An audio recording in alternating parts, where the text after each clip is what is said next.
We saw some Justin Jefferson heroics here, 4th down and 18, so the spot could not be bigger. While the Vikings do have a timeout, the reality is if they don't get it here, they're losing this football game almost certainly. They need to get a 1st down.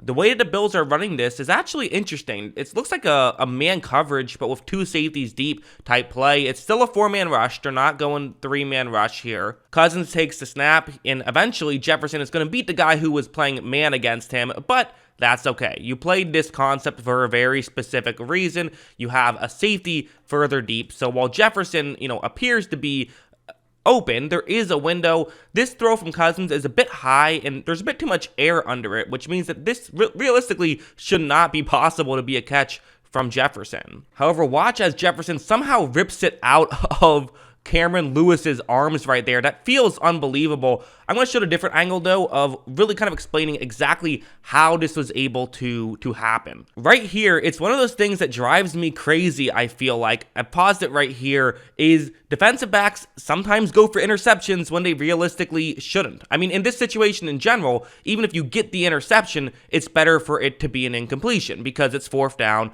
The game is not over necessarily. It's close, but it's not completely over. But Cameron Lewis is going to go for the pick here instead of just knocking the ball away. Watch him reach up, and he's using both his hands. He's not trying to knock that one away. You got to knock that ball away there. Even right now, you kind of feel like he could try to twist his arms. Again, this part is, if you go for the interception, at this point, you're going to go for the interception. You're not going to be able to think half a second, oh, okay, well, the interception's not working. Let me try to knock it away. But this is really, at this point, Lewis is still kind of helping Jefferson make the grab by he's also keeping the ball up. Eventually, Jefferson sort of outfights him for the ball. An incredible play by Justin Jefferson, but the reality is a mistake from Lewis as well. I mean, that's just, you cannot be going for the interception there. You have to try to knock the ball away. So, okay, very fun play, but did not end up mattering, right? As the Vikings got to the 1-inch line, but weren't quite able to get it in.